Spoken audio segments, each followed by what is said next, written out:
The government will re-implement the MCO on 6 districts in Selangor amid the recent spike in COVID-19 infections in the state.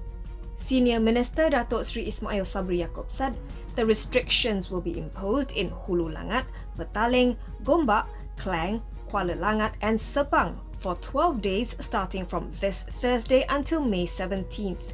During this period, inter-district travel will not be allowed. In terms of standard operating procedures, the minister said they will mirror those in Kelantan and the 5 districts under MCO in Kedah. This means eateries will be allowed to operate from 6 a.m. to 12 a.m, although dining in will not be allowed. Meanwhile, grocers, convenience stores and petrol stations may open from 6 a.m. to 10 p.m. Night and morning markets may continue operating between 6 a.m. and 2 p.m, while the issue of whether Ramadan bazaars will still be allowed to operate will be entirely up to the state administration to decide. As for the upcoming Aidilfitri festivities, Ismail said open houses are not allowed at all this year. However, Hari Raya visits are allowed in the MCO areas on the first day with not more than 15 people at one time. Those in the CMCO and RMCO areas may receive visitors for the first 3 days of Shawwal. For CMCO areas, the number of guests is limited to 20, whereas for RMCO areas, the cap is 25.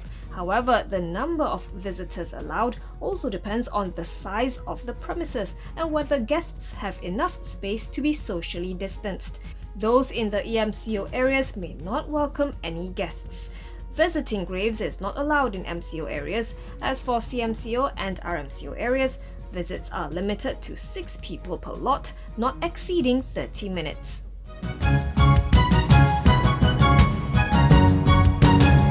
Glove maker Hartalega saw its net profit for the fourth quarter of FY21 grow by some 12% quarter-on-quarter to 1.12 billion ringgit due to higher sales revenue and lower operation costs. Earnings per share increased to 32.75 sen from 29.31 sen in the third quarter of FY21, while revenue rose 8% to 2.3 billion ringgit. On a year-on-year basis, the group's net profit skyrocketed from 114.42 million ringgit, while top line jumped from 778.24 million ringgit a year ago.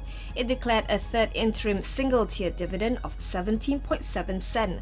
For the full year, net profit soared to 2.89 billion ringgit from 433.62 million ringgit in the previous year. FY21 revenue climbed 129% to 6.7 billion ringgit. Going forward, Hartalega will continue to expand its capacity in NGC Sepang to take its annual installed capacity to 63 billion pieces over the next 2 to 3 years. Its CEO Kwan Moon Leong said demand for medical supplies, including nitrile gloves, is expected to stay elevated, owing to a resurgence of COVID-19 cases in India, South America, the Middle East and Southeast Asia.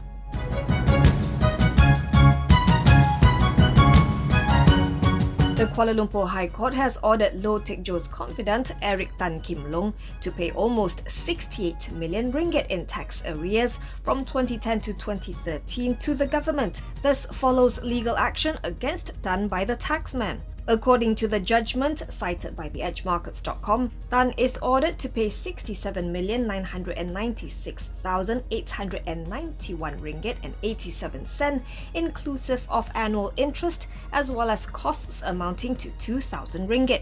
High Court Deputy Registrar Farah Shuhada Ramli meted out the judgment today after the court allowed an application from IRB lawyers for a judgment in default of appearance. Tan has been at large since 2018 and did not send any legal representation for this case. He is required to pay 5% interest a year starting today for every year he does not pay the tax arrears.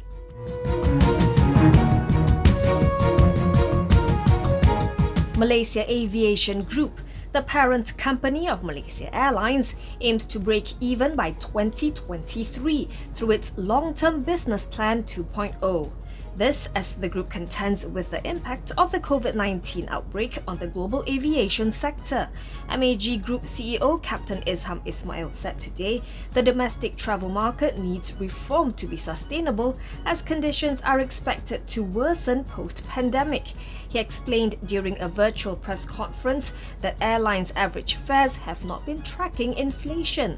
The seats, he said, are in an oversupply situation, resulting in price wars which have created a race to the bottom for all players. Izham said MAG will continue to serve the domestic travel market and that it hopes policymakers will reform the market while balancing customers' needs. On talk of a possible merger with AirAsia Group, Izham indicated it was out of the question and said the group has never had such conversations with the budget carrier. He said he saw no reason to join up with another organisation which is trying to survive if he is able to restructure Malaysia Airlines.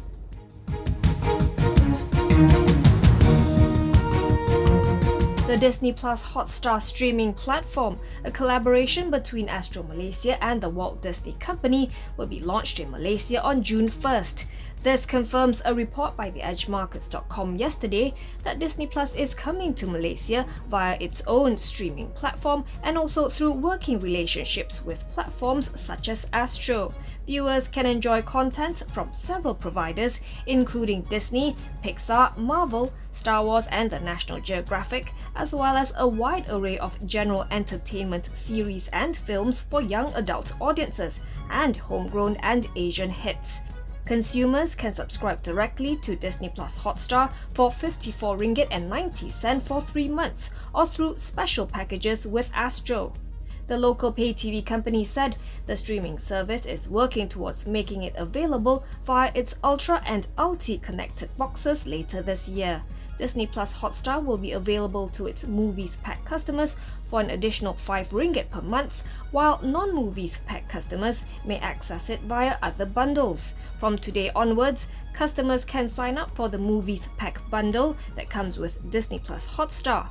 Astro's shares rose as much as 5.9% to RM1.08 on the news, before ending the day at RM1.06, still 4% higher than yesterday's close of RM1.02.